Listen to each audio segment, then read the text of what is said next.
Karen Reed was a college professor dating a Boston police officer named John O'Keefe. Outside of her friends, family, and students, no one really knew much about her. But that anonymity changed one snowy night in Canton, Massachusetts. After she and John went bar hopping downtown, Karen drove them to the home of another Boston police officer. He had invited a bunch of folks over his house for a little after-hours party before the blizzard was supposed to roll through town. John O'Keefe died that night, and everyone agrees it was a homicide. But the question is, who is responsible?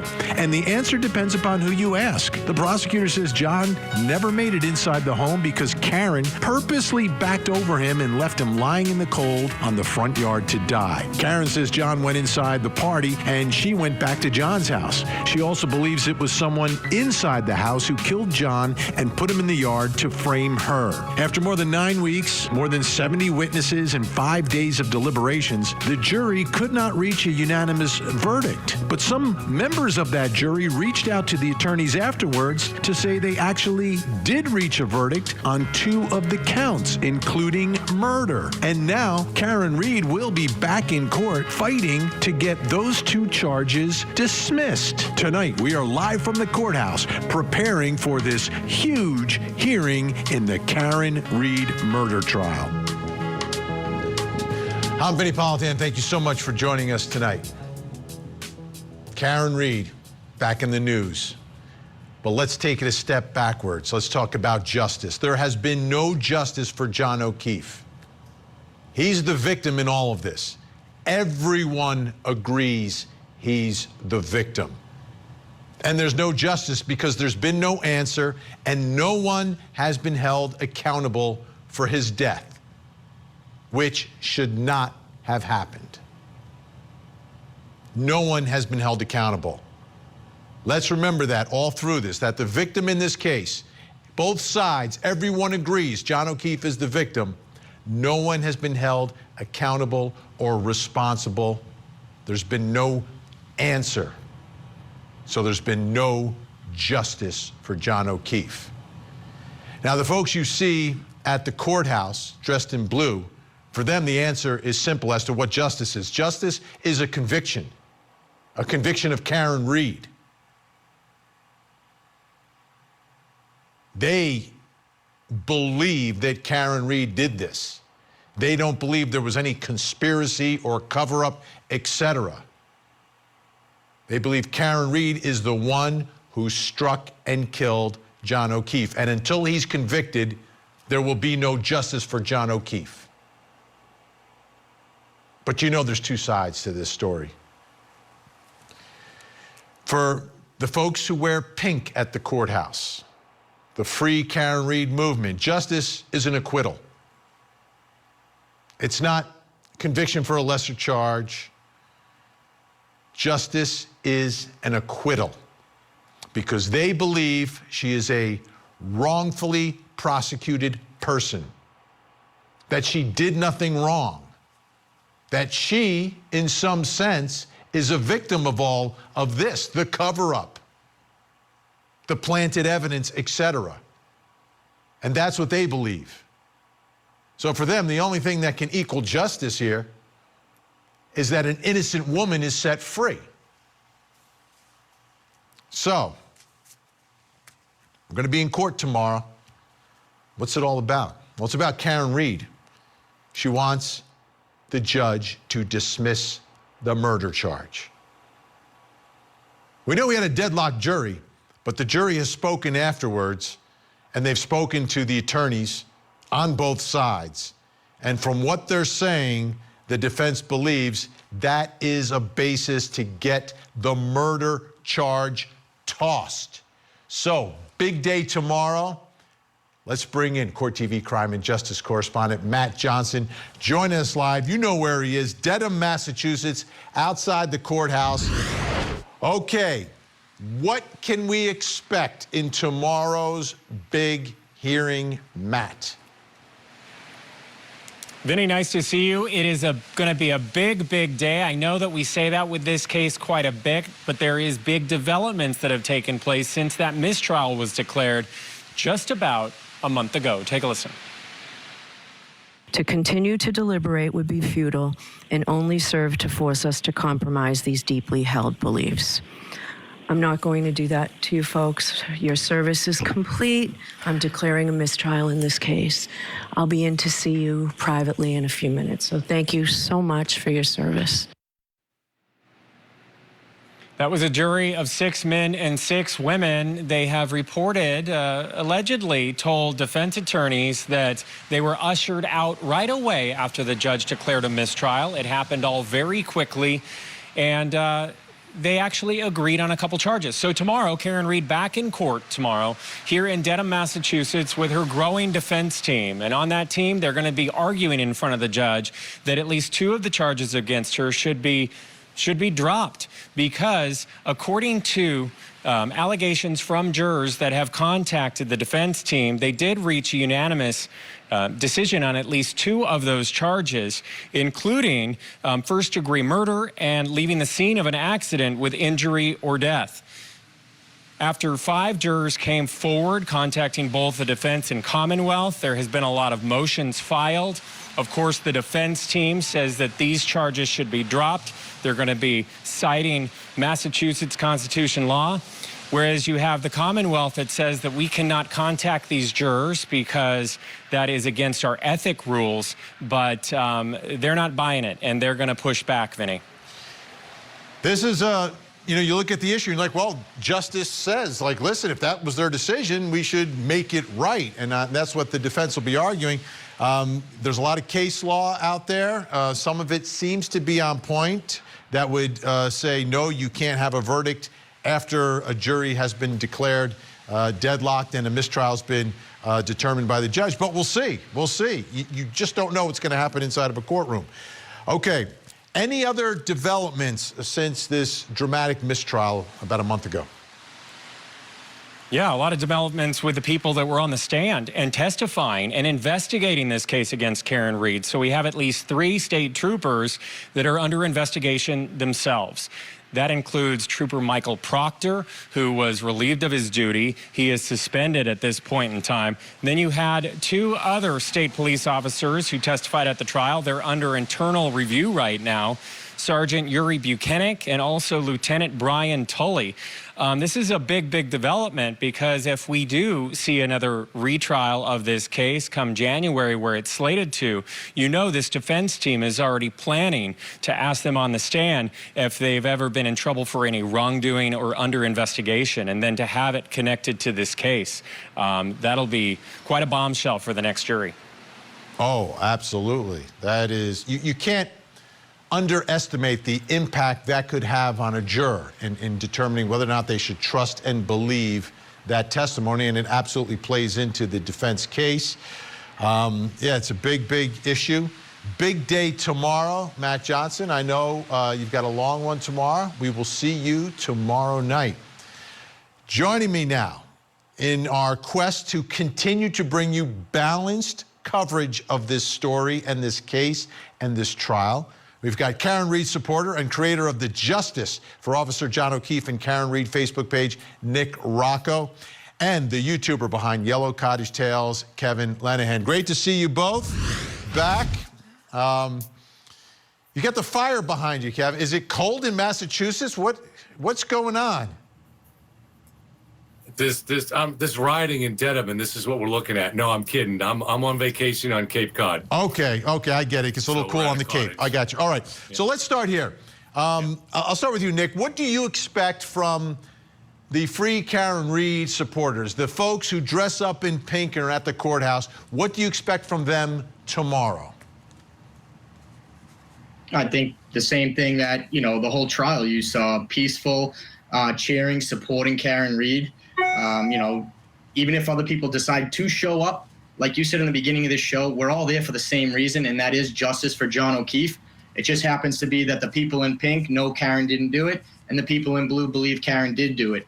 So I don't think there's going to be any animosity or, you might have a little bit of shouting, but there's really not going to be high tension or anger, because ultimately we are all there for the same reason. Just believe that different people should be held accountable for this. Kevin Lenahan, what do you expect from the folks? And you know, the last time they were in court after the trial, more folks wearing blue started to show up. What do you expect tomorrow at the courthouse? Their main purpose for being there is to support the family of John O'Keefe, because unfortunately, and this happened, I was there for the first time a couple of weeks ago, when the family shows up, they do a gauntlet of boos from a large percentage of the pink side crowd. So they were buoyed when they saw support. So they're always, the support on the side that doesn't go along with the conspiracy theory is always going to be much smaller than what we see on the pink side.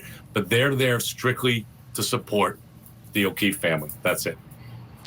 Nick, what's the position of the Free Karen Read supporters when it comes to the family of John O'Keefe? Yeah, I mean, like I was saying to Kevin as well, you're always going to have a few people that are going to do something that makes everyone else look, you know, potentially bad. But the way I look at this is John O'Keefe passed away. His mother and father had to bury him, and so did his brother. Now, I don't agree with their position in this case, thinking that it was Karen, but that's their right. They have the right to believe whatever they want. I hope one day they see it the way we do, but at the end of the day, if that's what they want to believe, I have no issue with that, because it's going to happen in the courtroom. The truth is coming out, and I hope one day they see, like I said, they see it the way we see it. Okay, let's get into what everyone's been talking about and what they'll be talking about inside the courtroom tomorrow, which is some of these jurors coming forward. Take a look. This is from the supplemental motion to dismiss, memo for motion to dismiss from the defense. A fourth deliberating juror, Juror D, has now confirmed that the jury reached not guilty verdicts on count 1 and count 3. Once they were dismissed, many of the jurors appeared uncomfortable with how things ended, wondering, is anyone going to know that we acquitted Karen Read on count 1 and 3? No one ever asked about those counts. Kevin, what are your thoughts about this? And we're all looking for the truth and justice. And I always criticize our system of justice for not letting jurors know enough, right? We don't give them enough guidance, enough rules. Yeah. We don't explain things enough to them. And a lot of it's because of the case law that's been developed through the years. I'm not blaming any individual judge. It's just our system as a whole brings these people in. But what are your thoughts about count 1 and count 3, if in fact this jury did all agree on those 2 counts? And the top one's the murder count. Yeah, I mean, those were difficult charges to prove, and it shouldn't be lost on us the fact that, by all accounts, the majority of jurors did believe that Karen Read struck John O'Keefe with her SUV. It looks like maybe 9 or 10, some say 8, but the majority did believe that. So that does exonerate and debunk any of these conspiracy theories. As far as, you know, I think the jurors, this is a unique case, and I can tell you for a fact that 2, now I'm not talking about these jurors that have come forward, but there were 2 people that slipped through onto the jury, one that was dismissed and one that became an alternate, that should not have been on the jury because they were turtle riders. They've said this much, okay? So they weren't honest about getting through into this high-profile case. They were what? They were supporters of Free Karen Read and had made up their mind before the trial began. Okay. And I'm trying to respect confidentiality here, but I don't even think Nick would really dispute this. As far as the jurors that got through, well, so 2 of them reached out to Alan Jackson the next day after the mistrial was declared. That's a little suspicious here. So I'm not trying to, I'm sure I don't think the state made a great case in presenting the facts. So it's legitimate for these people, for some of these people to have doubt, but it's going to be difficult to get a fair trial here. And, you know, so the state's going to have some strategic decisions to make on whether they want to go forward with charges 1 and 3. So, Nick, what are your thoughts about how this ended and these jurors coming forward? What is the sense that you get? And, you know, the case law is going to be the case law, and that's how the judge will make this decision. But ultimately, you know, a sense of fairness and justice should permeate our system of justice, right? So what are your thoughts about this jury if, in fact, they reached an agreement on 1 and 3, but somehow, some way didn't express that to the judge through their notes? So if the defense and now the Commonwealth are both receiving the same message that counts 1 and 3 were an acquittal, I think that should be held up in court. The jury should be called back in, questioned by the judge, because most likely, as she stated, she was going to meet them downstairs and talk to them before they left. That most likely didn't happen. The judge didn't ask, were they stuck on one specific charge? Do they have an answer for another charge? It was in that courtroom and out of that courtroom almost as fast as she could go. She made her statement and she left. And then you hear the jury, they kind of got shuffled onto the bus and then dropped off at their location where they parked their car. But one of the most interesting things, and I don't know if this is normally how things are done, but the Mass State Police were overseeing the jury. And the one specific officer, Trooper Fanning, he was in those text messages with Michael Proctor when they were talking about David Yannetti, talking about all those things. But he's the trooper now that is overseeing this jury. I don't think that's appropriate. But what I think is going to happen tomorrow is Judge Bev is going to deny their motion, and the defense is going to take it to the Supreme Court, and then I think Martin Weinberg will handle it from there. I tend to agree with that analysis based on, my limited research of Massachusetts law. I never practiced in Massachusetts. But Kevin, I look at this case and both sides extremely passionate. Both sides believe what they believe. Some have changed sides, like you. You are one who actually changed the way you see the evidence in this case. Do you think this has been, you said a fair trial, and usually when we talk about fair trial, it's usually defendants who stand up in court and say, I can't get a fair trial. Did you mean that you don't think the Commonwealth can get a fair trial? It's a strange situation, right? But it's because of, and going forward, we're going to see more cases like this when you have defense teams that are shrewd enough, perhaps unethical enough, to stir up social media. And if you can find the right bloggers and the right people that do this, especially if you can create these elements that seem strange and perhaps you stitch together a narrative that feels like a conspiracy, there's a thirst for conspiracy in the public. So when you do that in these high-profile cases, such as the Delphi murders, I think maybe perhaps even the Ellen Greenberg case in Philadelphia affected the Kamala Harris's choice for VP. So this has really become, this thirst for conspiracy is huge, and it's going to make it hard to get 12 jurors that are not influenced by what went on before the trial. So I think it's a real issue. Let me ask you, Nick, were you stirred up in this case? What do you mean by stirred up? I don't. Kevin said that people got stirred up. I don't know. That the defense team was stirring people up. Were you stirred? No, I wasn't stirred. But I'll say this, as far as the conspiracy stuff, everybody watched that trial. Court TV had a poll out there. I think it was like 94% not guilty, 6% guilty. So people were watching this trial before, and there were people who only watched the trial and didn't get involved in the way beginning of this and only based their judgment off of what they saw in the trial. And 93, 94% of the people are saying not guilty. So I don't necessarily agree with that this was a social media spin-off. I think a lot of people, because like just for example, the Facebook group had 15,000 people in it before the trial started. The trial started, now we have over 55,000 people. And that's because they were watching the trial and they didn't agree with the state. They agreed more with the defense team. Now, was that because of what happened before the trial? I don't believe so. I think there were a group of us that were following this case very closely before the trial began, and then a lot more eyes were on this case. And I think a lot of people made a judgment for themselves, not based off what they're seeing online. Kevin, one more thing I want you to respond to. This is from the supplemental memo for a motion to dismiss. Juror B confirmed that he or she had texted it was not guilty on second degree and split in half for the second charge. And then the quote here is, no one thought she hit him on purpose or even knew that she had hit him.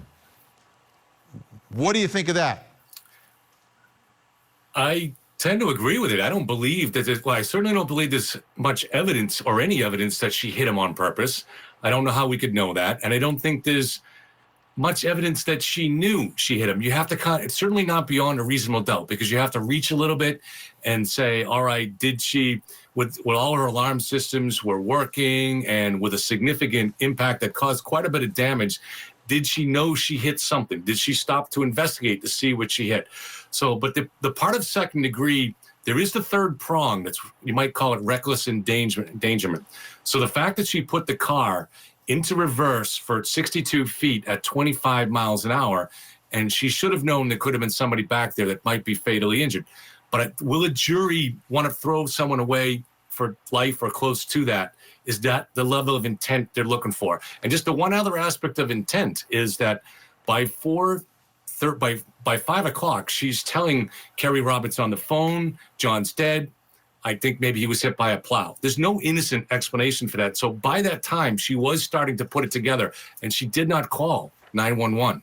And so John was left out there for another hour. All right. Nick, you're going to be there tomorrow?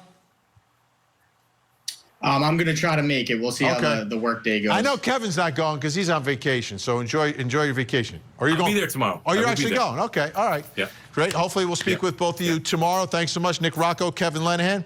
Okay, when we come back, we're going to bring in our think tank and ask them a real important question. You know, based on this, should the prosecutor just go ahead and drop the murder charge? Plus, coming up next hour. Tonight on Vinnie Politan Investigates, a local politician is the subject of a series of hard-hitting investigative pieces in the local paper. Then, the journalist who wrote those articles is stabbed to death, and the politician he was writing about is now charged with his murder. Join Court TV's Vinnie Politan. In every story, in every trial, every case, there's at least two sides to it. To dive into the latest. Oh my God. And breaking true crime stories. This was a very targeted, very personal attack. Inside. I've never seen that in Discovery. I've been incarcerated 3 years. And outside of the courtroom. She's a psychopath. Now, let's look at the other side of all of that. Vinnie Politan Investigates. Tonight, 9/8 Central. Only on Court TV. Said it feels we're the only ones fighting for the truth of what happened to John O'Keefe. And me and my family and my attorneys and my team have marshaled every resource to get to the truth. Just feels like no one else wants it. Karen, just to be clear, you didn't do it. We know who did it, Steve. We know. And we know who spearheaded this cover-up. You all know. Yes, we do. And no, she didn't do it. No, she didn't do it. This is an innocent woman. Okay, the defense has been clear almost from the beginning that she didn't do anything, right? Didn't do anything. And that's not necessarily what tomorrow is about. Tomorrow is about what happened at the trial, 3 charges. The top charge is the murder charge, the most serious of all the charges. But I want to take a look at the history of this case right now. Because I think it illustrates something that we don't talk about a lot. January 29th, 2022, John O'Keefe was found dead outside of Brian and Nicole Albert's home. February 1st, Karen Reed was arrested and charged with manslaughter, motor vehicle homicide, and leaving the scene of a collision resulting in death. June 10th, 2022, Karen Reed was indicted by a grand jury on second-degree murder. You see, months later, it's not till months later that murder becomes part of this case, and also manslaughter while under the influence and leaving the scene of injury and death. April 29th, you've got the opening statements. July 1st, the mistrial is declared. And then July 8th is when the defense is filing their motion to dismiss counts 1 and 3, which is the murder and the leaving the scene of the accident, after some jurors claimed that they actually reached an agreement on that. So you go back in time, the original charges in this case did not include murder. So the question I'm having tonight, based upon what the jury said after listening to this, 3-month trial, if in fact they're saying this, should the prosecutor just drop the murder charge for the second trial? Let's bring in our think tank tonight. Joining us, criminal defense attorney and the lawyer who represented out in Arizona, Kirk Nurmi. Also joining us, former federal prosecutor Nima Rahmani. All right. Great to have you both here. I'm going to start with the former federal prosecutor, if you don't mind, Kirk. Should the prosecutor, we're not talking about what he's mandated to do, but ethically, if something slipped through the cracks and 12 jurors actually agreed that she was not guilty of murder, your original charge when she was arrested didn't include murder, should the prosecutor just drop it for the second trial? Vinny, they don't have to. Like you said, the defense made a mistake or strategically chose not to. But I think the prosecution should dismiss the murder charges. That's the ethical thing to do. That's the right thing to do. This case isn't a murder, nor is it a cover-up. It is a vehicular manslaughter case.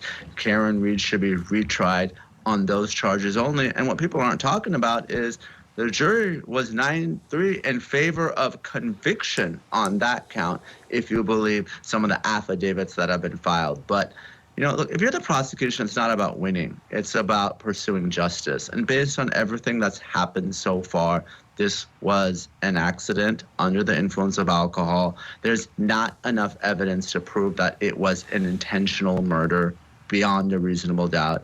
If you're the Commonwealth, you should dismiss those charges, move forward with a retrial with what you pointed out, Vinny, was the original count in this case, manslaughter, and move forward on that basis. And they also said leaving the scene of the accident, which gets to what one of the jurors is saying, Kirk, which is none of us thought that she even knew she had struck John O'Keefe. I'm a former prosecutor, and you know the way I see things through that filter. But Kirk, in this situation, looking for the truth and for justice, where the facts kind of lead, I would feel kind of icky retrying someone for murder if I am convinced that the 12 jurors reached an agreement but just messed up in the way they communicated with the judge through their notes. What do you think, Kirk? Yeah, I would agree with you, Vinny, but there is that caveat you put in there is an important one, that if all 12 agreed. So, we have this anecdote that there was a unanimous acquittal on these counts.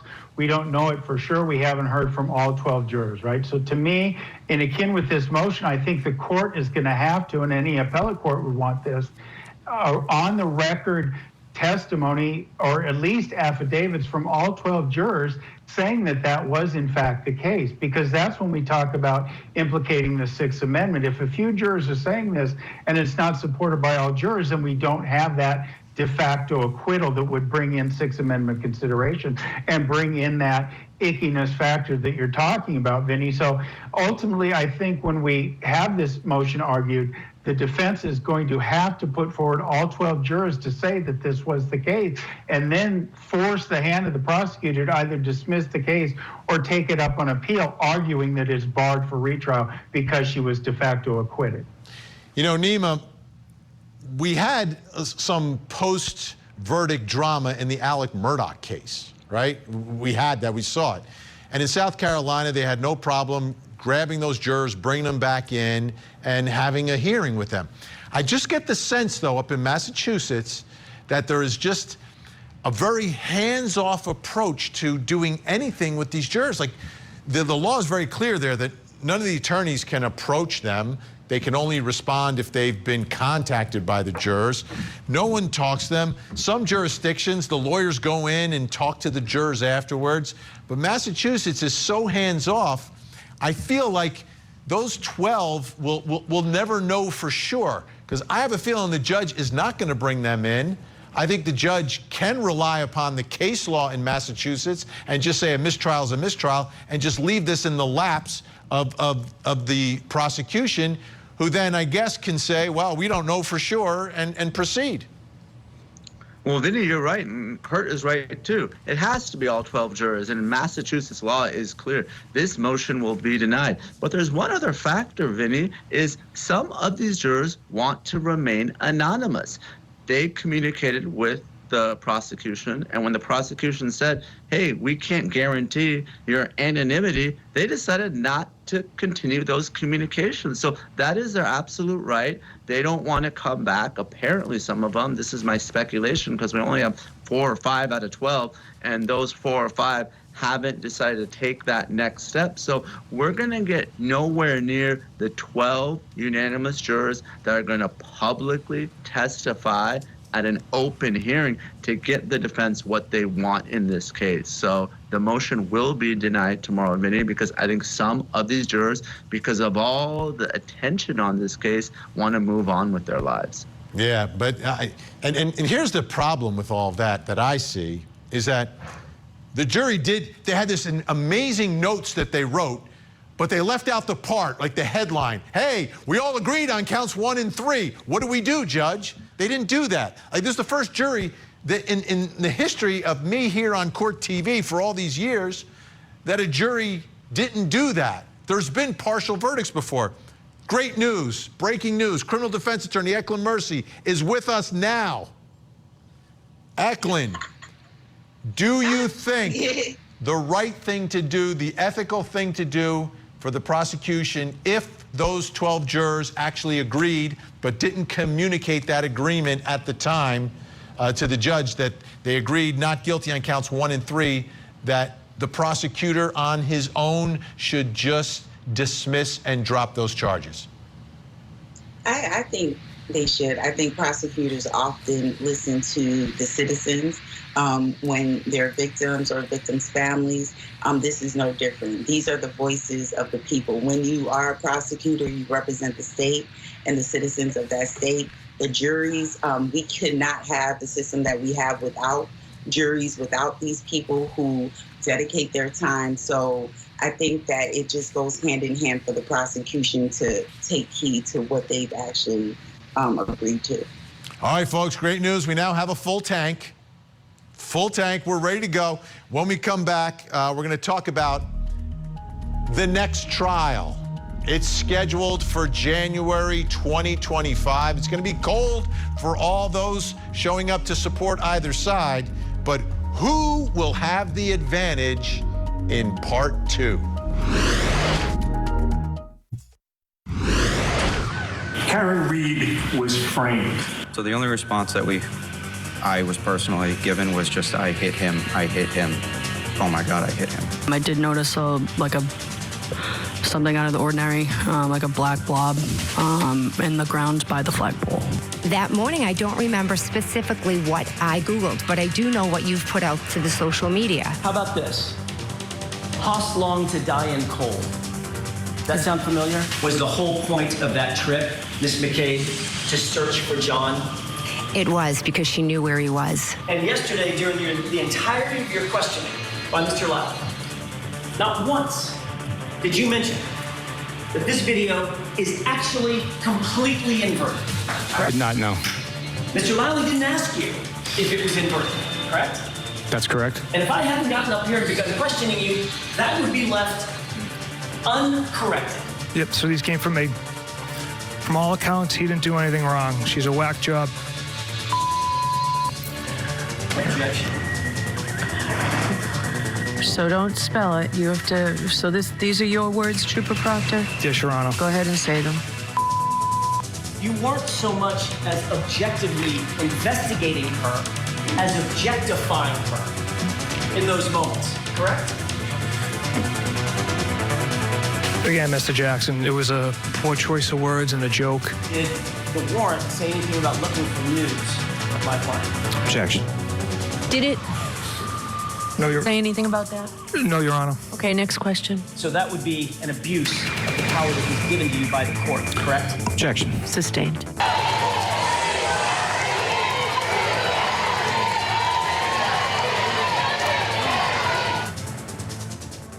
Some of the fireworks and unpredictable moments from the first Karen Read trial. Well, there's going to be another one. It's going to happen in January. That's when it's scheduled for. Of course, your front row seat to justice will be there. But who has the advantage? Normally, I say it's always the prosecution.